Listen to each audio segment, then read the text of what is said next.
Olha o que diz então Mateus 20. A gente às vezes passa desapercebido em algumas coisas, exatamente pelo fato de nós não termos aplicado a nossa consciência em determinados textos e visões a respeito do que de fato a palavra de Deus estava falando ou está falando. Mas eu amo quando o Senhor, Paulinho, começa uma parábola dizendo assim: o reino dos céus é semelhante a isso. E aí ele vai contar uma história que saiu do íntimo dele, né? Que não aconteceu, é só uma história, uma parábola, né? Que na verdade, através desta parábola, então, é possível ver um pouco como é o reino dos céus. É isso que ele está falando. O reino dos céus é semelhante a isso, vírgula.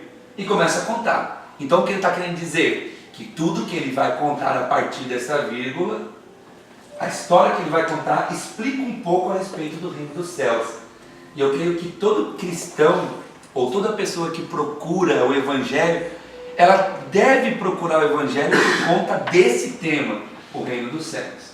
A gente já sabe que existe toda uma parafernália acontecendo para, de alguma forma, distorcer uma realidade bíblica e pôr as carroças na frente do boi. É lógico que Deus abençoa o ser humano que o serve. Lógico, né? Nós somos prova disso, né? Que Deus tem nos abençoado. Onde nós estamos, né? Cultuando a Deus num lugar aconchegante. Todos nós almoçamos, todos nós trabalhamos hoje, né? Corremos a nossa vida. Isso é verdade, Deus nos abençoa. Porém, o tema central da palavra, da mensagem das boas novas de Jesus não é o que Ele pode fazer conosco enquanto nós estamos o servindo, mas é o fato do que Ele fez por nós quando nós ainda nem pensávamos em servir. E isso é o tema das boas novas, da salvação, o reino dos céus, a eternidade, pensando que nós somos, o nosso corpo vai de alguma forma padecer nessa terra, mas que a nossa alma tem um destino. É isso que diz a Bíblia, e é por isso que nós estamos aqui. E a palavra de Deus então vai nos ensinar um pouco sobre como é o reino dos céus. Só que é interessante que você, quando pega essas parábolas, você percebe que ele está assim: o reino dos céus é semelhante a isso. Só que quando você vai ler, você percebe que ele está falando de um aspecto do reino dos céus, porque não é o reino dos céus na sua plenitude, porque a plenitude do reino dos céus não fora revelada. Foi revelado fagulhas, enigmas, né? Paulo disse isso, né? Eu estou vendo em enigmas, estou vendo em pedaços, né? Estou vendo um pouco eu vejo, daqui a pouco eu não vejo mais, mas um dia eu verei face a face. Um dia eu vou ver como Ele é. E esse dia eu então descobrirei, né, o Senhor, assim como Ele me conhece, eu conhecerei Ele. Eu já falei sobre isso aqui outro dia, né? Então vamos lá, ler um pouco a história para perceber o que era que o Senhor estava então falando para aquele povo, que estava ouvindo Ele. O tema, a parábola se chama parábola da vinha, né? Ele diz assim: porque o reino dos céus é semelhante a um dono de casa que saiu de madrugada para assalariar trabalhadores para a sua vinha. E tendo ajustado com os trabalhadores a 1 denário por dia, mandou-os para a vinha. Saindo pela 3ª hora, viu na praça outros que estavam desocupados, e disse: ide vós também para a vinha, e eu vos darei o que for justo. Eles foram. Tendo saído outra vez perto da hora 6ª, e outra vez perto da hora 9ª, procedeu exatamente da mesma forma, ou seja, encontrou pessoas pela praça, pela vizinhança, desocupado, e chamou eles para a vinha. E eles foram trabalhar sobre a prescrição de um salário justo, sobre a promessa de um salário justo. E saindo por volta da hora 1/10, encontrou outros que estavam desocupados e perguntou: por que vocês estão desocupados o dia todo? Respondeu: porque ninguém nos contratou. Então ele lhes disse, o pai, que Jesus está contando a história: ide também vós para a vinha. Ao cair da tarde, disse o senhor da vinha ao seu administrador: chama os trabalhadores, paga o salário, começando pelos últimos, indo até os primeiros. Vindo-os da hora 1/10, recebeu cada um deles 1 denário.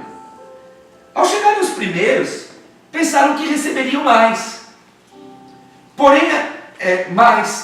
Porém também estes, que foram os primeiros, receberam o mesmo um denário. E tendo recebido, murmuravam contra o dono da casa. E diziam o seguinte: esses últimos trabalharam apenas 1 hora. Contudo, os igualaste a nós, que suportamos a fadiga e o calor do dia todo. Mas o proprietário, respondendo, disse a eles: amigo, não te faço injustiça. Não combinaste comigo um denário? Toma o que é teu e vai-te. Pois quero dar a este último tanto quanto a ti. Eu só gostaria de ter lido esse verso que vai vir agora, mas eu preferi ler tudo para que a leitura fosse expositiva e todo mundo pudesse compreender o que estava acontecendo. Aí olha o que ele vai responder: porventura não me é lícito fazer o que eu quero do que é meu?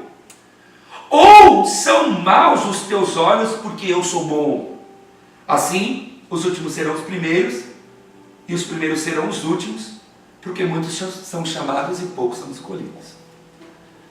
Então, a leitura é uma leitura clássica, né?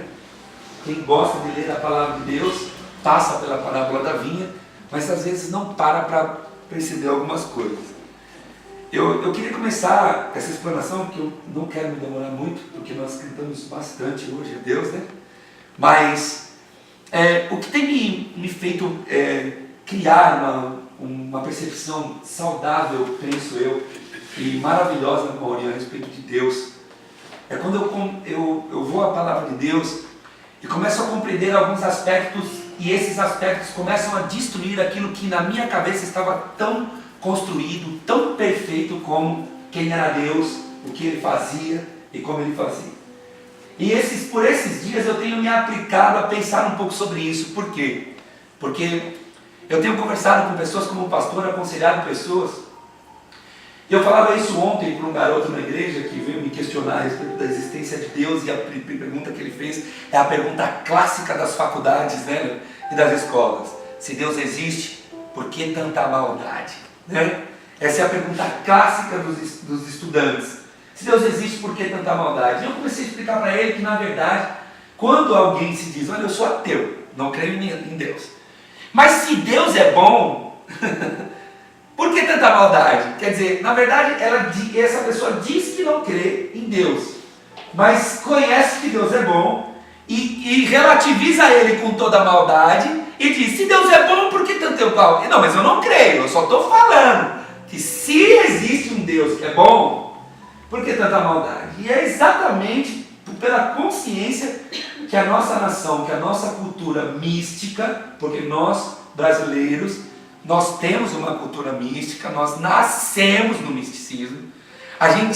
Nós íamos falando no carro com o Jean Carlos, o Jean falou que um estudioso dos nossos dias disse que o brasileiro ama capataz. Ele ama alguém para dar ordem para ele. Quando não tem ninguém para dar ordem, ele se perde. E no que diz respeito à religião, é mais ou menos por aí que está acontecendo, inclusive na religião evangélica. As pessoas já vêm lá de fora, entra para a igreja e diz assim: tem alguém aqui para falar para mim o que eu devo ou não fazer? Por quê? Porque o capataz fala, a pessoa obedece, ponto, acabou, né? Não, você não tem a dificuldade de assumir os seus atos, assumir os seus pensamentos, assumir aquilo que você sente. Mas esse pregador disse isso: o brasileiro, quando não se converte, quando não se percebe, quando não cresce, ele precisa de alguém para mandar nele. É por isso que tem tanta gente com tanta dificuldade nos nossos dias para entender o Evangelho, que é uma coisa tão simples, explícita, um amor tão glorioso, tão incomparável, um amor pródigo, como diz Tim Keller, para filhos pródigos. Um amor que extravasa qualquer tipo de sentimento. E eu estava falando com esse menino ontem, falando assim: é porque vocês entendem Deus do jeito que vocês querem entender? E a partir da forma como vocês entendem Deus, então aí vocês relativizam os problemas que estão acontecendo. Você vê como que é? Deus bom. Não é assim que todo mundo pensa de Deus, Michel? O que é Deus? Deus, é bom. Mas o que Deus fez? Deus fez bondade. Não é isso, Renato? Conversa com alguém que não está dentro de uma igreja, que não abre a Bíblia, pergunta para ela: o que você sabe a respeito de Deus? ela já vai dizer, olha, puxa, Deus é muito bom, porque eu estava precisando um dia, né? Aí tem alguns termos que dizem, Deus é muito bom, eu alcancei várias graças. Eu conversei com uma pessoa hoje na igreja, ela falou assim, eu já alcancei várias graças diante de Deus. E isso parece que traz um aspecto de tipo assim, aconteceu uma coisa muito boa na minha vida e eu sei que foi Deus, então eu estou com Deus. Porque aquilo aconteceu. Só que na verdade o que ele chama de bom é o que ele acha que é bom. Está dentro do gabarito pessoal dele. Então, ele acha que é bom, vamos supor, ele está com um problema na saúde e é lógico que é bom ser curado. Então ele foi no médico, chegou lá, o médico disse, não tem mais doença. Aí ele disse, bom, é muito bom, né? Ser curado, Deus fez isso, Deus, muito obrigado por me curar. E quem garante que no pensamento de Deus, na palavra de Deus, foi bom a cura? E quem garante que aquela cura vai trazer benefícios para aquela pessoa? Porque ela pode ter sido curada para continuar na bebedeira, para continuar roubando, para continuar assaltando, para continuar usando drogas. Não sei se foi tão bom assim a cura. É como quem compra um carro e diz assim, Deus me deu um carro, mas só ouve música desgraçada. Nós estávamos agora no Farol, no Tatuapé, vindo num pau para um menino com uma Renegade. É um bom carro, né? Renegade é um bom carro, né? Um carro da moda. Mas ele estava ouvindo uma música que sai dentro do carro dele, assim, uma avalanche de lixo para dentro do nosso carro. Que nós estávamos, eu, o Jean Carlos de homem, minha esposa, a Miriam e a esposa do Jean Carlos. Quando começou a tocar música, eu me transformei num abajur. Sabe? Porque era uma música tão desgraçada, era um filme pornográfico em forma de som. Era. E uma Renegade de última geração. Então, entende? Deus me deu uma Renegade. Eu sou um garoto, um rapaz de 22 anos. Estou trabalhando, comprei uma Renegade. Deus me deu.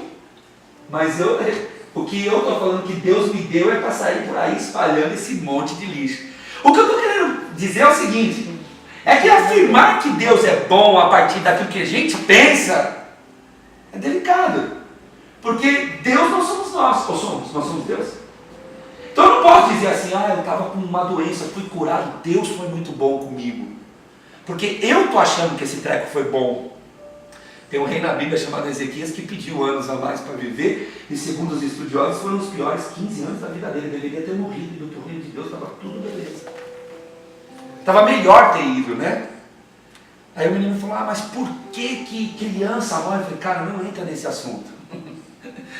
Por que criança morre? Por que maldade tem? O que eu posso te dizer é que tudo que o homem está vivendo são resultados de suas escolhas. Mas a criança não tem nada a ver. Tem a ver sim. O Luca é meu filho. E o que eu escolho, ele acaba de alguma forma tendo a ver com aquilo que eu escolho. Por isso eu tenho a responsabilidade de escolher um caminho saudável para o meu filho. Agora, se o pai escolhe um caminho ruim para o seu filho, o que tem a ver com aquela criança? Ela nasceu daquele ventre. Tem tudo a ver. O pai é responsável pela criança e ele tem que se responsabilizar. Mas enfim, Deus é bom. Tudo que se fala de Deus é isso. Está doente, por favor, olha para mim lá. Eu preciso do emprego, por favor, Deus. Olha, Deus, e aí eu arrumei um emprego, Deus é bom. Mas a gente não consegue compreender que o gabarito de bondade de Deus não está dentro do gabarito de bondade do ser humano. São duas coisas extremamente diferentes e eu vou usar esse texto para ilustrar o que eu estou falando. Diz a história de Jesus que ele saiu pela manhã, convidou, esse pai de família convidou homens para trabalhar na vinha. É isso mesmo. E diz, vai lá para a minha vinha, vai trabalhar, vou te dar um denário no final do dia. E diz que pela terceira hora ele saiu e foi na praça. E encontrou pessoas desocupadas, graças a Deus. Graças a Deus que o reino de Deus também encontra a gente desocupada, porque para a sociedade que trabalha, que tem uma vida, né, que não tem uma vida açoitada pela desgraça, ela acha assim, né, o cara está preso, joga uma bomba lá, mata é melhor, né? Bandido bom é bandido morto. Eu não posso concordar com isso, porque senão eu não estaria aqui falando do evangelho para vocês. Então eu não posso concordar com isso. Mas graças a Deus que o reino de Deus é diferente. O reino de Deus é diferente do julgamento do ser humano. Porque o julgamento do ser humano diz assim: o cara é ruim, o cara usa droga, ele não presta, ele não quer saber de uma coisa, esse cara é um traidor, é um adúltero, é uma adúltera, o que ele merece é o... Entende? Esse é o gabarito de bondade do nosso coração. A gente acha que Deus está dentro desse gabarito. Só que o texto já está dizendo que não está, porque ele vai na praça e encontra quem? Os desocupados. E graças a Deus que Deus encontrou os desocupados, porque se ele ficasse procurando só os bonzão, e é isso que o próprio Jesus fala, né? Quando vem ele com pessoas que não prestavam, ele diz assim: olha, eu vim para os que são doentes. A questão é que desocupado aqui não quer dizer desocupado nosso, desocupado gente que não trabalha. O desocupado aqui quer dizer pessoa sem honra. Porque o que ele está querendo dizer é isso: o ser humano aqui não tem dignidade, porque o trabalho é a dignidade do homem. E a real é que Deus saiu pela humanidade e só encontrou gente desonrada. Deus veio para a praça do mundo, Deus pisou através de Jesus no chão da humanidade e não encontrou um sequer que poderia ser igual a ele, santo. E o texto revela exatamente isso. O quê? O pai saindo, indo para o lugar e encontrando na praça da vida, encontrando pessoas desonradas, pessoas que não tinham honra, pessoas que não tinham trabalho, que estavam desocupadas. E o que o pai falou para eles, para os desocupados: ei, levanta, vai lá para a minha vinha. Eu fiquei lendo esse texto falando: meu Deus, essa é a minha história.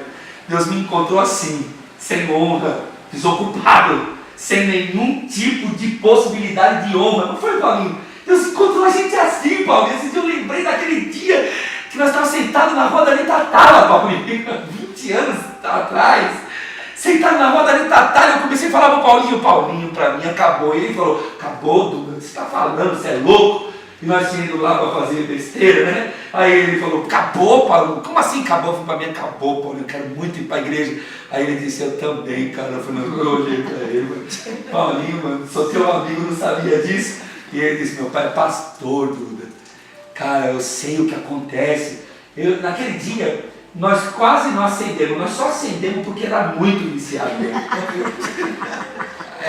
Porque era muito viciado, porque quase não se acendeu. Mas aí a gente saiu daquela rua e falou: para mim acabou. E logo depois de alguns dias, né, Paulo, o Senhor Jesus nos encontrou desocupados na rua da vida e nos chamou para a vinha. Isso em novembro de 1997. Como é lindo. Olha o texto. Diz que ele sai às 3 horas, encontra os desocupados e manda para a vinha. Aí diz que ele sai de novo perto da hora sexta, encontra outros desonrados e manda para mim. Ele sai de novo às horas 9, encontra outros desonrados e manda para a vinha. Você percebe o que é graça? Tipo, não vem uma vez só, encontra quem tem que encontrar e vai embora. Vem na direta. Porque talvez não encontra um num dia, encontra o outro no outro, né? É por isso que um é de 97. E aí, tudo bom? Vem de 97, o outro vem de, né? O outro encontra depois de alguns anos, e o outro encontra um pouquinho antes, né, Maurinho? Quem diria que um dia estaremos com o Paulinho, sentado de frente, vendo o Maurinho chorar pela pregação do Evangelho? Quem diria, né? Quem diria que veríamos os irmãos? Quem diria que nos encontraríamos de novo? Edivaldo estava na Irlanda. Então, percebe como a palavra de Deus, como ela se revela, né? Ele sai a hora às 3 horas, ele sai às 6, ele sai às 9, depois ele sai às 11. É como se o Senhor estivesse falando assim: eu vou toda hora. Eu vou atrás daqueles que não têm honra mesmo. É o que o Senhor faz, Ele vai atrás das pessoas que não têm honra. E a questão sobre a honra é bem subjetiva, porque se a gente olhar a honra e dignidade a partir dos olhos humanos, você até se ofende com o que eu falo. Peraí, eu não tenho honra? Porque é o que todo mundo pensa a respeito de quando ouve um pregador falar que a humanidade não tem ninguém com honra. E não tem mesmo, diante de Deus. Porque Deus é santo e a humanidade peca. Então, diante de Deus, o ser humano é desonrado. Agora, diante homem, talvez você, seja uma pessoa honrada, tenha sua família, seja honesta, trabalhador, e eu não estou dizendo isso. Eu estou dizendo que o assunto aqui é Deus. E diante de Deus, mesmo com trabalho, mesmo pagando conta, mesmo cuidando de filho, mesmo sendo quem nós somos, o que nós fazemos diariamente é pecar. E quando a gente peca, diante de Deus, nós não temos honra, nós não temos ocupação. Diante de Deus nós somos pecadores, e está aqui o cerne da questão do Evangelho. E por isso nós deveríamos pregar sempre o Evangelho. Para quê? Para que as pessoas se conscientizassem que ela trabalhar nessa terra, ela ter filho nessa terra, ele ter filho, ele trabalhar, ele ter dignidade nessa terra, não tem nada a ver com ter dignidade diante de Deus. Não tem nada a ver com ser bom aqui e ser bom também diante de Deus. Porque diante de Deus o ser humano é pecador, e pecando ele está diante de Deus desonrado. É isso que Paulo diz: todos pecaram e todos destituídos foram da glória de Deus. Não teve ninguém, Maurinho, não existiu ser humano que não pecou. Hoje a gente pecou, não pecamos. Cometemos erros que nos envergonham diante de Deus. E quando esse erro nasce no nosso coração, quando a gente percebe esse erro, porque o ser humano está andando a passos largos na vida, ele não percebe o pecado que está cometendo. Ele anda sem perceber, ele é como um leproso. Tem gente que acha que lepra é uma doença que faz cair. Não é. Lepra é uma doença que tira a sensibilidade. E a partir de tirar a sensibilidade, o doente então começa a tocar aquele lugar, para tentar de alguma forma tirar aquela sensibilidade, sentir aquele lugar que começa a apodrecer. É por isso que todo leprosário é feito de colchão. Para quê? Para que eles não se raspem. Porque ele fica tentando sentir. Ele tem lepra na ponta do dedo, ele vai ficar raspando até ele vai roer o dedo inteiro e não vai sentir nada. É por isso que o leprosário tem que ser feito de espuma, não pode ser feito de instrumentos pontiagudos, porque senão ele vai de alguma forma se machucar, e aquela pele vai apodrecer. E assim está a humanidade leprosa, cometendo erros e não sentindo nada. Só que quando essa humanidade encontra a palavra de Deus então anuncia: olha, você diante de Deus está difícil. E aí, pela revelação do Evangelho, esse ser humano passa a compreender: meu Deus, é isso, eu sou um pecador. E é aí que se dá a aplicação da morte de Jesus. É por isso que se fala tanto: vamos louvar a Deus por Jesus. Por quê? Porque Jesus pagou os pecados da humanidade segundo o pensamento cristão e o pensamento bíblico. E o nosso sentimento de culto deve ser por isso. O sentimento de louvor deve ser por isso. É isso que a gente canta, é isso que a gente adora, é isso que a gente vive, é assim que a gente vive. Agora, é claro, depois de conhecer isso, Deus me libertou das drogas, me deu uma esposa, me deu filhos, me deu família. Mas isso não chega perto do que Ele me deu quando me deu a consciência de que eu sou um desocupado na praça. De que eu sou alguém que estou desonrado na vida, porque diante de um Deus santo, eu sou um pecador. Compreendendo isso, muda um pouco o foco da minha visão para os outros, porque a gente também tem esse costume de olhar sempre para os outros. Parece que o olho está para fora, né? Eu fiz essa analogia aqui esses dias, falei sobre isso. O Senhor fala isso: olha, antes de tirar o cisco que está no olho do teu irmão, tira a trave que está no seu. E um dia eu pensei: peraí, cisco, quem vê cisco? Ninguém vê cisco, né? Alguém fala assim: tira o cisco aí, você vai lá e sopra, mas vê mesmo, você não vê. E o que o Senhor estava falando é o seguinte: tem coisas na sua vida que está na tua cara e você sabe que está aí. Isso você não tira. E da vida do outro que você está deduzindo, porque cisco não dá nem para ver. Você está achando que está lá. Você quer tirar, sem tirar o que você tem certeza que está na tua. Você quer tirar dos outros sem tirar aquilo que com certeza está na tua. E é esse entendimento que nos leva perto de Deus. Qual? Quem somos nós? Esquecendo um pouco do que está no olho do irmão, do outro, mas percebendo quem somos nós. E quando essa consciência vem para dentro de nós, esse sentimento inunda nosso ser, a gente começa a perceber que nós somos de fato indignos diante de Deus. Que a nossa indignidade diante de Deus é muito grande, é quase que completa. pensando com essa consciência, é que eu queria ler o que ele respondeu. Ele responde assim: porventura, não me é lícito fazer o que eu quero com o que é meu? Eu sei que o contexto aqui é de reclamação, porque alguém foi trabalhar lá desde o começo do dia e o outro trabalhou só um pouquinho. E se ele estiver falando da salvação, que ele está dizendo que tem gente que vai viver a vida inteira trabalhando no reino e outros vão chegar no final, né? Hebreus fala isso, que os profetas estão aguardando a igreja chegar. Mas eu olhei para esse texto, Manuel, que percebi uma coisa. Eu não sei o que pensam de mim, nem o que pensam de você, nem o que pensam da sua história, e nem de quem você é, e de todos os seus erros. E eu não sei sinceramente o que você pensa de você, porque eu às vezes penso de mim, eu às vezes me encontro com coisas que desagradam tanto a Deus, que eu fico falando, como é que eu posso fazer isso de novo? A gente fica com uma sensação de que nós não deveríamos desagradar a Deus, né? Mas aí a gente faz de novo.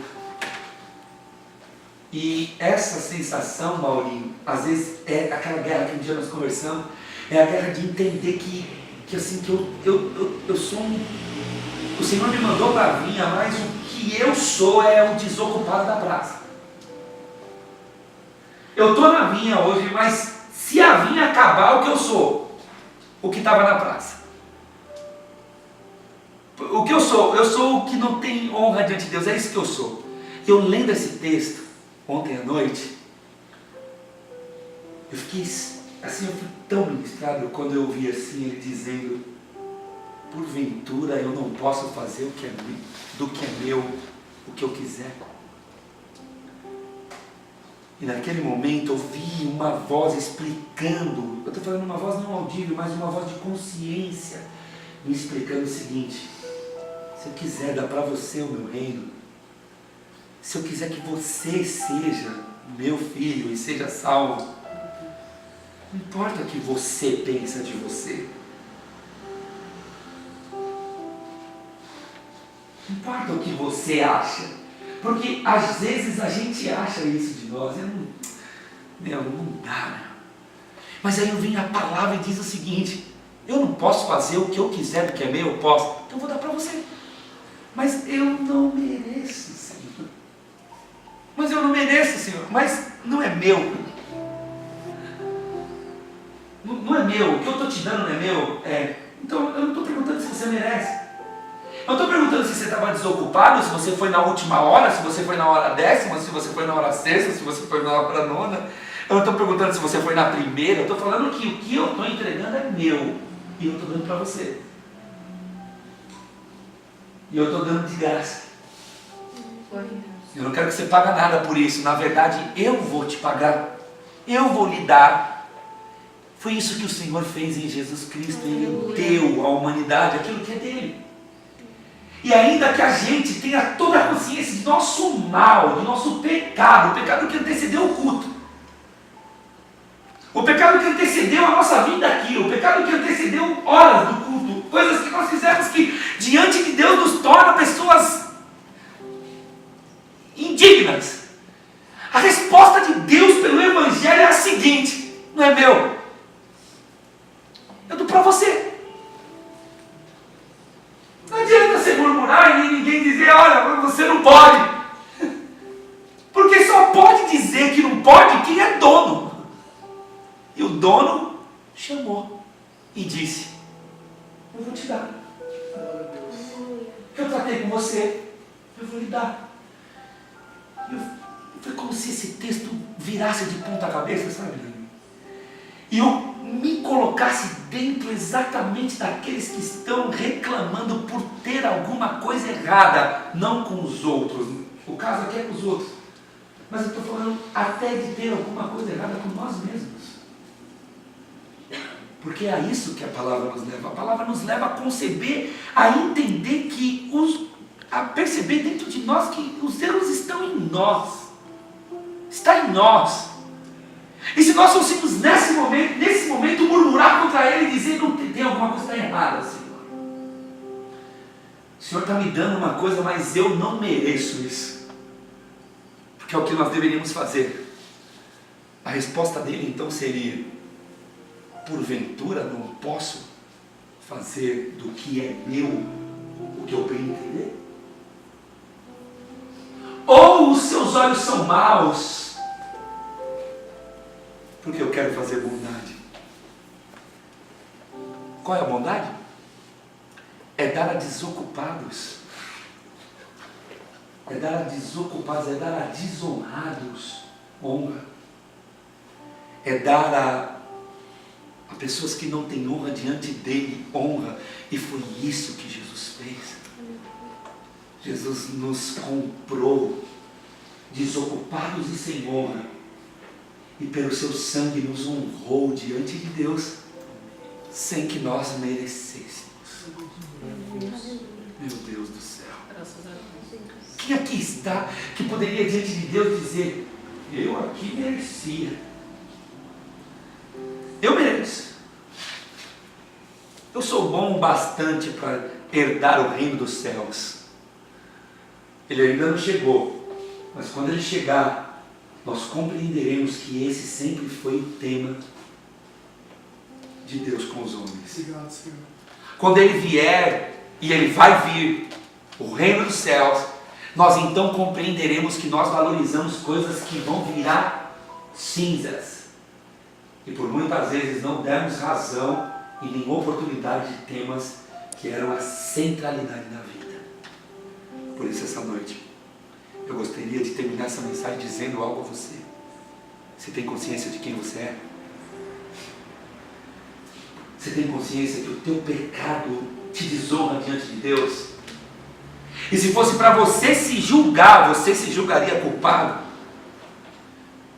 Porque você sabe que diante de Deus as coisas estão sujas.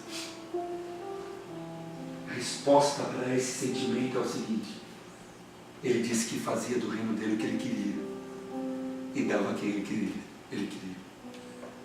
E se somos nós aqueles que estamos herdando o reino do céu junto com mais milhares de pessoas, cabe a nós, mesmo sendo quem somos, aceitar o grande presente de Deus. Amém. Que nós não merecíamos.